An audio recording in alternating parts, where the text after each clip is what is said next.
आरोग्य अंक में परिवार नियोजन में संयम की आवश्यकता। परिवार नियोजन में मैं अपने देश का कल्याण नहीं देखता, प्रत्युत इसमें आध्यात्मिक और नैतिक मूल्यों की हार है, ऐसा मैं मानता हूँ।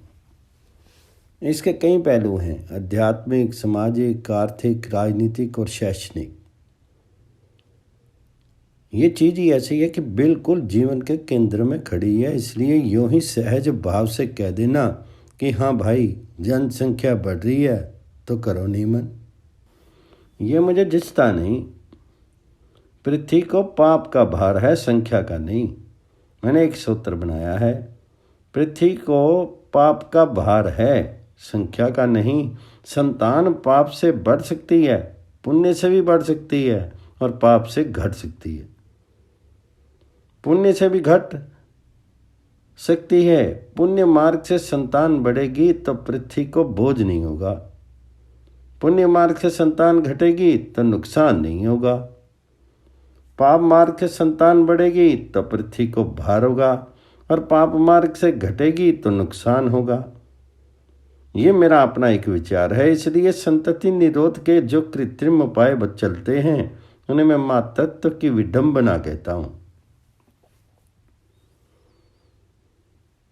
युद्ध भी भयानक। आज मानव समाज में इसी संघ का उधम मचाया जा रहा है। मुझे इसमें युद्ध से भी ज्यादा भय मालूम होता है। अहिंसा को हिंसा का जितना भय है उससे अधिक काम वासना का है। हर जगह विज्ञान की सहायता ली जा रही है, जिसके कारण स्त्री पुरुष मिलन में भी साइंटिफिक एटीट्यूड, वैज्ञानिक वृत्ति की आवश्यकता पैदा हुई है। वैज्ञानिक दृष्टि और संयम। परिवार नियोजन का तत्व है आत्म संयम, अपने पर नियंत्रण रखना। ये चीज़ नामुमकिन नहीं है, विज्ञान के ज़माने में पहले से ज़्यादा आसान होनी चाहिए।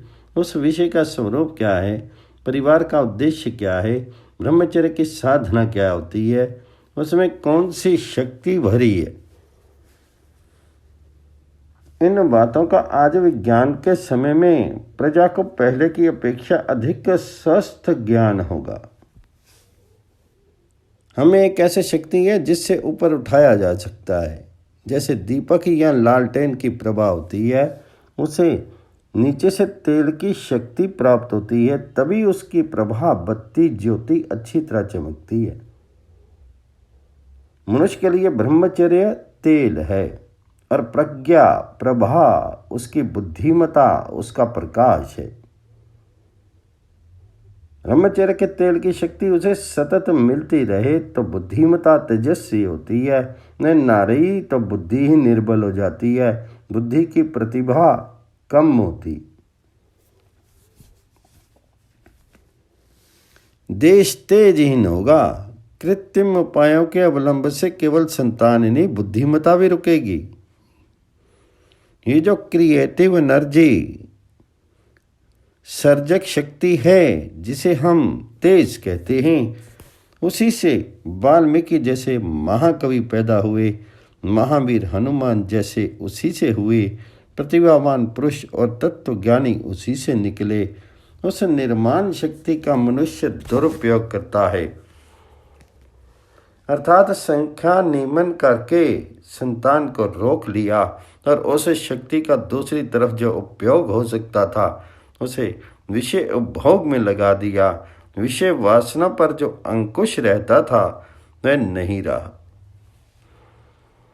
पति पत्नी संतान उत्पन्न ना हो ऐसी व्यवस्था करके विषय वासना में व्यस्त रहेंगे तो उनके दिमाग का कोई संतुलन नहीं रहेगा।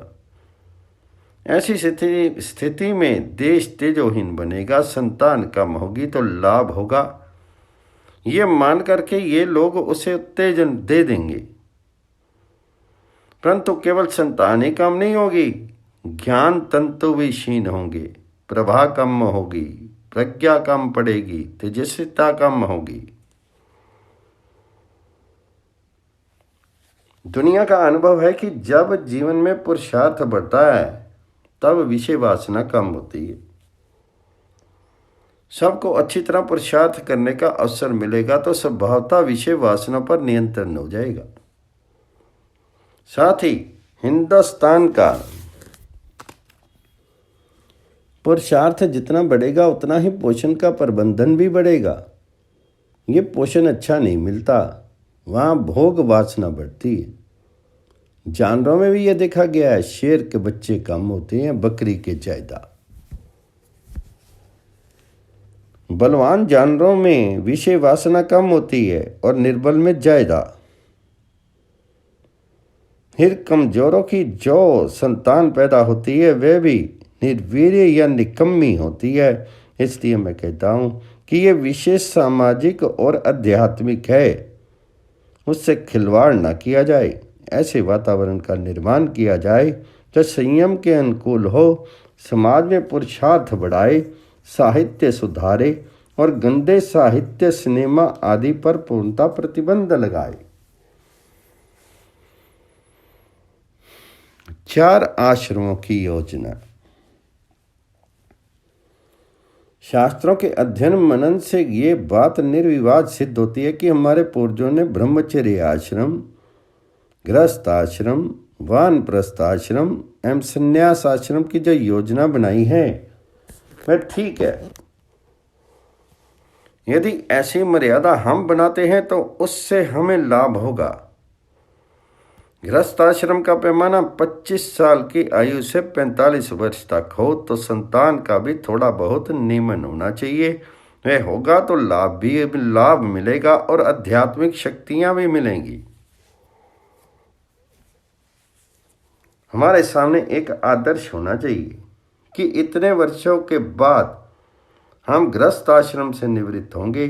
जैसे विधि पूर्वक गृहस्थ आश्रम स्वीकार करते हैं वैसे ही विधि पूर्वक गृहस्थ आश्रम का विसर्जन भी होना चाहिए।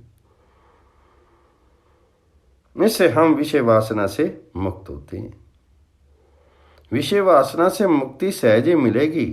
ऐसे ब्रह्म में जो रहता है वैसे हम अपनी कब्र खोदता है। ऐसा महाराज याति ने कहा है। वे बूढ़े हो गए थे परंतु उन्हें वासना तृप्ति नहीं हुई थी, इसलिए उन्होंने अपने बच्चों से जवानी मांगी। बच्चों ने दे दी, जवान होकर के दोबारा भोग भोगा परंतु फिर भी उनकी तृप्ति नहीं हुई। फिर महाराज याति ने अपना अनुभव श्रीमद् भागवत में बता दिया।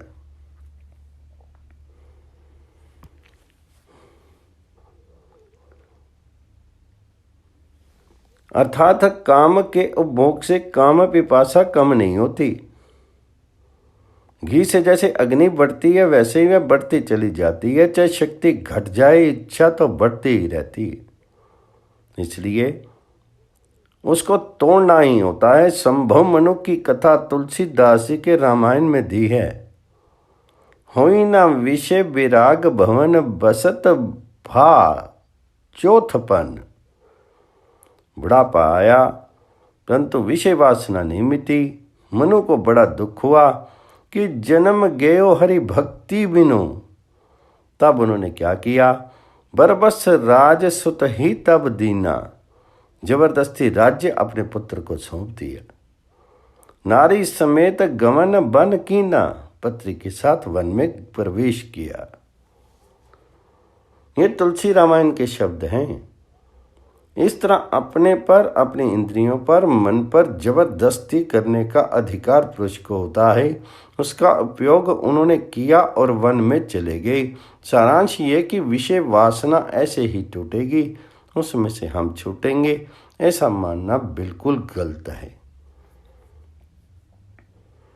विषय वासना की एक मर्यादा होनी चाहिए। जब लोकमत होता है तभी ये संभव होती है। जिन्होंने ये वानप्रस्थ आश्रम की कल्पना निकाली उन्होंने इस विषय में लोकमत बनाया था, परंतु वह लोकमत आज टूट गया। वानप्रस्थ आश्रम समाप्त हो गया, गृहस्थ आश्रम की प्रतिष्ठा गई। ऐसी स्थिति में जो समाज रहता है वे कैसे आगे बढ़ेगा? ये शोचनीय बात है। इसलिए वानप्रस्थ की बात करनी चाहिए। जिस दिन 4 आश्रमों की स्थापना की आशा मैं छोड़ूंगा, उस दिन हिंदू होने का दावा भी छोड़ दूंगा और कहना पड़ेगा कि ये केवल हिंदुओं की वस्तु नहीं है। मोहम्मद ने भी लिखा है कि 40 साल के बाद मनुष्य का ध्यान भगवान जी की ओर जाना चाहिए, और जाता है। उन्होंने 40 की मर्यादा मानी, जिससे मनुष्य को विषय वासना से अलग होना चाहिए।